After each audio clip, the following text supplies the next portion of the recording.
नमस्कार, स्वागत है आपका हमारे चैनल प्यारा हिंदुस्तान पर। अनिल देशमुख जो कि महाराष्ट्र के पूर्व गृह मंत्री हैं, उन्हें सेशन कोर्ट की तरफ से अनिल देशमुख को 14 दिन की न्यायिक हिरासत में भेजा गया है। अब सवाल यहाँ पर यह भी है कि जहाँ न्यायिक हिरासत बढ़ती जा रही है अनिल देशमुख को लेकर, तो वहीं दूसरी तरफ शिवसेना के नेता लगातार कह रहे हैं कि बिना प्रूफों के गिरफ्तार किया है ईडी ने अनिल देशमुख को। मेरे साथ यहाँ पर सुप्रीम कोर्ट से एडवोकेट उमेश शर्मा सर हैं।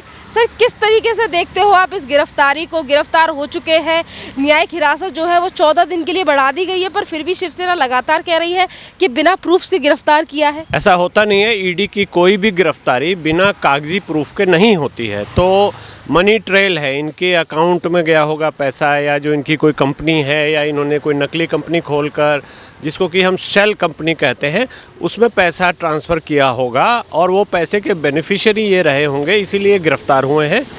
और जहाँ तक कहना है शिवसेना का कि बिना सबूत के गिरफ्तार किया है और बिना सबूत के इनको जुडिशल कस्टडी दे दी गई, ये बिल्कुल बेबुनियाद है। क्योंकि ईडी गिरफ्तार करने के बाद कोर्ट में जब पेश कराती है तो वहाँ इनके अनिल देशमुख के लॉयर को पूरा मौका दिया जाता है कि आप बताइए, इसमें ये सबूत आपके सामने है और इसके आधार पे हम इनको जुडिशल कस्टडी दे सकते हैं। अगर ऐसा ही है, अगर इनको लगता है कि बिना सबूत के गिरफ्तार किया गया है, तो इन्होंने बेल एप्लीकेशन क्यों नहीं फ़ाइल की? बेल नहीं फ़ाइल की और अब कह रहे हैं बिना सबूत है। बेल जैसे ही ये फ़ाइल करते और कहते कि सबूत नहीं है, तो अदालत इनको छोड़ देती। इनको पता है कि इनकी बेल डिसमिस हो जाएगी और इनको लंबी कस्टडी में रहना पड़ेगा, इसलिए इन्होंने जानबूझकर बेल नहीं फ़ाइल की होगी। और अब लोगों की सहानुभूति या लोगों के आंख में धूल झोंकने के लिए बोल रहे हैं कि बिना सबूत के गिरफ्तार किया है। बिना सबूत के कोई गिरफ्तार नहीं होता। अगर गिरफ्तार हुआ है तो अदालत के सामने आपको लाया गया है, आपने अपनी सारी दलीलें वहाँ पेश कर दीजिए, अदालत आपको छोड़ देगी, आप अपने घर जाइए आराम से। ऐसा तो हुआ नहीं है। इनको 14 दिन की जुडिशल कस्टडी दे दी गई है, तो अब 14 दिन जेल चले गए।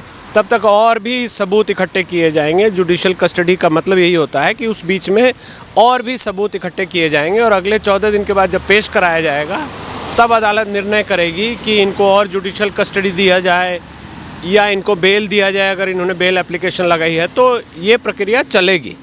और ईडी के हर केस में ऐसा होता है, कोई ऐसा नहीं है कि इनके साथ पहली बार हुआ है और ये जब तक इन्वॉल्व नहीं थे तो ईडी इनको क्यों अरेस्ट करेगी। सर, लगातार जुडिशल कस्टडी बढ़ती जा रही है। 6 नवंबर तक थे, अब 14 दिन की और न्यायिक हिरासत बढ़ा दी गई है। कितनी चीज़ें हैं ईडी के हाथ में जो मुश्किलें बढ़ा सकती हैं अनिल देशमुख? देखिए, मुश्किलें तो अनिल देशमुख की भी बढ़ेंगी। अनिल देशमुख के साथ जो लोग इन्वॉल्व हैं इस पूरे में, हवाला ऑपरेशन में, जो पैसा ये लेते हैं या कहाँ का पैसा, गलत पैसा, क्वेश्चनेबल पैसा आता है, जिसको कि हम ब्लैक मनी भी बोलते हैं, red money, yellow money, pink money, किस किस नाम से, जिस रूट से आया है वैसा बोला जाता है उसको। तो पैसा इन्होंने, ब्लैक का पैसा किसी अकाउंट से मूव कराकर देश के बाहर भेजा या किसी दूसरे अकाउंट में भेजा या किसी को किकबैक दिए, तो वो सब बैंक के थ्रू होता है ट्रांजैक्शन, तो वो ट्रेल में पकड़ा जाता है। अब वो नकली कंपनी बनाई है, शेल कंपनी बनाई है, कुछ ना कुछ पकड़ा जाएगा। इनकी आइडेंटिटी पकड़ी जाती है तभी ईडी अरेस्ट करती है। और इनके रोने चिल्लाने की अभी और भी बात आएगी, क्योंकि इनके साथ साथ जो लोग इन्वॉल्व हैं, हो सकता है महाराष्ट्र सरकार के कुछ और मंत्री भी इन्वॉल्व हों। पुलिस कमिश्नर का तो नाम, पूर्व जो पुलिस कमिश्नर थे उनका नाम तो आ ही रहा है खुलकर। तो ये जो पूरा रैकेट चल रहा था, ये अब ईडी एक एक परत को खोलती जाएगी और लोगों के सामने ये आता जाएगा। ये बात अलग है कि ये चिल्लाएंगे कि केंद्र सरकार हमको जानबूझ के फंसा रही है, कर रही है, वो कर रही है। तो ऐसा है तो आप जाकर न्यायालय में बताइए और बेल ले लीजिए। सर, किस तरीके से काम करती है ईडी? क्योंकि अभी ईडी ने अनिल देशमुख के बेटे को भी समन किया है, ऋषिकेश देशमुख को। ईडी का काम करने का तरीका बहुत ही साफ़ सुथरा है। आपके अकाउंट का पहले डिटेल मंगाया जाएगा, आपके पैन कार्ड से उसको मैच करा लेते हैं। मोटा मोटी तौर पे इस तरह से काम करते हैं। आपके अकाउंट में जो भी पैसा आया, मान लीजिए 100 करोड़ रुपया इन्होंने दिखाया इनके अकाउंट में आया पूरे साल में, एक फाइनेंशियल ईयर में, तो इनके इनकम टैक्स में अगर इन्होंने 10 करोड़ का रिटर्न फाइल किया है, तो बाकी 90 करोड़ आपने क्या किए ये बताइए। अगर ये दिखाते हैं कि हमने कंपनी ए को दिया है, तो ईडी इनके साथ साथ जाकर कंपनी ए से पूछना शुरू करती है कि 90 करोड़ रुपया आपके पास इन्होंने क्यों दिया, आप बताइए, और उस 90 करोड़ का आपने क्या किया। अब वो कहते हैं कि हमने कंपनी बी को दे दिया है, तो वो कंपनी बी के पास ईडी चली जाती है कि आपके पास ये 90 करोड़ या जो भी हिस्सा इन्होंने दिया वो किस लिए दिया और आपने उसका क्या किया। तो ये एक ट्रेल होती है, रिवर्स ट्रेल इसको हम कहते हैं। तो जहाँ जहाँ वो पैसा गया है और किस लिए गया है, अगर इनकी कंपनी कोई एडवर्टाइजमेंट का काम करती है और 100 करोड़ रुपया किसी कोयला बेचने वाले ने इनको दिया है, तो एडवर्टाइजमेंट और कोयला बेचने का तो कोई सामंजस्य, कोई कोऑर्डिनेशन, कोई नेक्सस तो होगा नहीं। तो वो दिखाई दे जाएगा कि इनके मंत्रालय में जो कोयले की फाइल चल रही थी या जो भी संबंधित फाइल चल रही थी, उससे संबंधित ये पैसा आया है और ये किकबैक है। तो ईडी एक तरह से ये दुधारी चाल होती है, इसमें जो किकबैक इन्होंने लिया है और जो ब्लैक मनी कन्वर्ट किया है, वो दोनों चीज़ें पकड़ी जाती हैं। और ये ईडी का ये जो काम है, ये बहुत ही साइंटिफिक है, रिकॉर्ड्स पर बेस्ड है। आप आइए और अदालत में अपनी सफाई दीजिए। अगर आप समझा देंगे कि पैसा कहाँ से आया, कहाँ गया, किसके लिए लिया था, किसको भेजा, तो आप बरी होकर अपने घर जा सकते हैं। नहीं तो उस द्वारा जो भी प्रॉपर्टी आपने खरीदी है, वो पीएमएलए एक्ट में प्रोविज़न है कि उसको सीज कर दिया जाएगा, वो राष्ट्रीय संपत्ति घोषित कर दी जाएगी। तो ये तो बहुत अच्छी बात है, जनता के लिए बहुत ही अच्छी बात है कि जो लोग हज़ारों करोड़, 100 करोड़, 200 करोड़ रुपए का घपला करके बड़ी बड़ी इमारतें, मॉल और क्या क्या खड़ा करते हैं, वो अब सीज हो जाएंगी और ऐसी होने शुरू हो गई है। तो एक तरह से राजनीति में सफाई का फेज चल रहा है और ये होना चाहिए। लगातार ईडी सवाल पूछ रही है अनिल देशमुख से। यहाँ पर बीजेपी के नेताओं की तरफ से एक सवाल ये भी दागा जा रहा है कि अगर ईडी की तरफ से सवाल पूछे जाते हैं तो महाराष्ट्र के कितने और नेताओं के नाम निकल के आएंगे, क्योंकि 100 करोड़ रुपए की उगाही का मामला है ये पूरा। हाँ, ये निकल के तो बहुत लोगों का नाम आएगा। सबसे पहले तो किस किस के अकाउंट में वो पैसा गया, किस अकाउंट में वो पैसा जमा होता था, या अगर वो पैसा कैश में दिया गया तो किसको दिया गया। तो ईडी जाकर उनसे पूछेगी कि ये पैसा आपने क्यों लिया, किस काम के बदले लिया, आप 100 करोड़ का कौन सा आप काम करते हैं। और जिन्होंने दिया है उनसे पूछा जाएगा कि ये काम आपने जो इनसे कराया है, ये 100 करोड़ का काम है क्या। तो ये दोनों चीज़ें मैच हो जाएंगी तो आप बरी हो जाएंगे।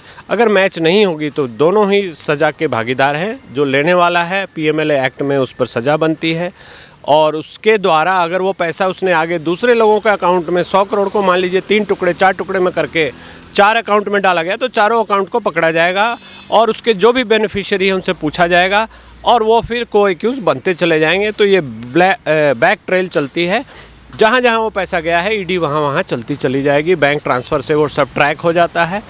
और जो भी लोग इसमें इन्वॉल्व हैं, मुझे तो ऐसा लगता है कि महाराष्ट्र सरकार के बहुत सारे लोग इसमें इन्वॉल्व हैं, बहुत सारे मंत्री इन्वॉल्व हैं, और वो सब इस जाल में आ जाएंगे। तो ये एक केस एग्जाम्पल बनेगा कि देखो, जो ऑर्गेनाइज्ड क्राइम का सिंडिकेट चल रहा है, जो प्रोटेक्शन मनी लोग पे कर रहे हैं, वो कैसे पकड़ा जा सकता है और कैसे उससे बचाया जा सकता है। सर, लगातार खुलासे महाराष्ट्र की सरकार में से हो रहे हैं। अनिल देशमुख की मुश्किलें तो वैसे भी बढ़ चुकी है।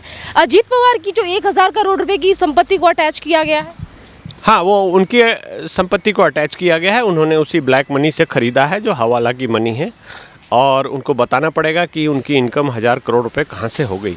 जैसा कि सुनने में आ रहा है कि ये शरद पवार की प्रॉपर्टी है और ये बेनामी उसमें इनके नाम से खरीदी गई थी। तो सीधी सी बात है कि शरद पवार साहब भी इस नेट में आ जाएंगे। हाँ, ये बात अलग है कि वो बोल दें कि मेरा इससे कोई लेना देना नहीं, तो उनकी प्रॉपर्टी चली जाएगी, सीज़ हो जाएगी या जो भी होगी, अटैच हो जाएगी, और अनिल देशमुख की जो भी ट्रायल होनी है, सज़ा होनी है, वो होगी।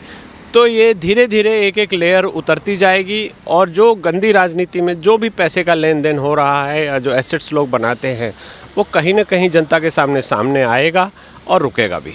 174 दिन बाद अचानक से ईडी के सामने आके खुद को सरेंडर कर देना, और अब न्यायिक हिरासत भी बढ़ती जा रही है, बेटे को समन किया जा चुका है। तो लगातार सवाल सर ये उठ रहे हैं कि इतने दिन तक जब अनिल देशमुख गायब रहे तो इन्होंने सबूतों के साथ कुछ छेड़खानी तो नहीं की, सारी चीज़ों को सफा दफा करके आए हों और फिर जाके सरेंडर किया और फिर कह रहे हैं कि परमवीर कहाँ भाग गया। हाँ, ये तो दिखाई दे रहा है, सबको दिखाई दे रहा है कि इन्होंने ऐसा किया है। ये सिटिंग होम मिनिस्टर थे, इन्होंने अपना पूरा रसूख का प्रयोग किया होगा और हर चीज़, हर एविडेंस मिटाई होगी। जो लोग इसके बीच में आते होंगे उनको धमकाया होगा, और जो परमवीर था, जो कमिश्नर था, उसको भगा दिया। सुना जा रहा है कि वो देश से बाहर भाग गया। तो एक महत्वपूर्ण गवाह इन्होंने ईडी के हाथ से भगा दिया। अब ये एक मुश्किल काम है कि ईडी उसके एक्स्ट्राडिशन की वहाँ से उसको एक्स्ट्राडेट करके इंडिया लाएगी, कब लाएगी, तब तक ये मामला लटकेगा। तो चालाकी तो ये कर ही रहे हैं और इनके साथ अभी इससे भी ज़्यादा सख्ताई होनी चाहिए और इस बात का भी ऑफेंस होना चाहिए कि आपको जब बुलाया गया तो आप क्यों नहीं आए।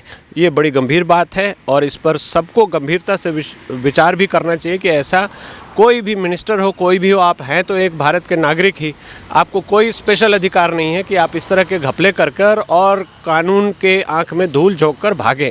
इनके बेटे को, इनके पत्नी के, जो भी इनके कुलीग रहे हैं, जिस के नाम से अकाउंट चलता था, सबको ईडी ने बुलाया है। तो सब धीरे धीरे एक एक चीज़ सब लोगों के सामने आती जाएगी। मामला अगर सेशन कोर्ट में चल रहा है, ईडी अपनी पूरी कार्रवाई कर रही है, ईडी की कस्टडी में है अनिल देशमुख, तो जिस तरीके से जो मंत्री है पूरी महाराष्ट्र सरकार के, वो जो बीच बचाव करने के लिए, बार बार पे बचाने के लिए एजेंसी पर सवाल जो उठाते हैं, उन लोगों के साथ क्या करना चाहिए? उन लोगों के लिए कोई प्रावधान नहीं है, कोई भी सज़ा नहीं है, कुछ भी चीज़ नहीं है। एजेंसी के वो सवाल पॉलिटिकल स्टेटमेंट देते हैं, उतना वो दे सकते हैं, लेकिन वो एजेंसी के काम में बाधा डालेंगे तो कानूनी रूप से पब्लिक सर्वेंट को ऑब्स्ट्रक्ट करने का उनके ऊपर चार्ज लगेगा। हालांकि ऐसा जनरली किया नहीं जाता है, लेकिन ये पर्दे के पीछे से, क्योंकि ये गंदी राजनीति हो रही है महाराष्ट्र में, सभी लोग टेंटेड बैकग्राउंड वाले वहाँ इकट्ठे हो गए हैं और सब मिलकर ऐसा कर रहे हैं, तो इन चीज़ों को सामने लाने में समय लगेगा और हो सकता है कि कुछ चीज़ें सामने आए, कुछ नहीं भी आए।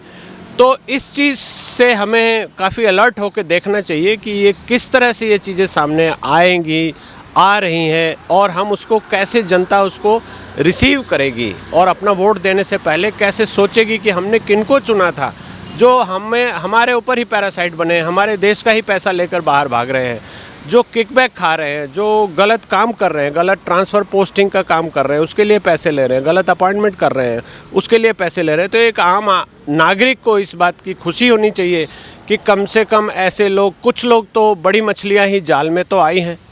Thank you.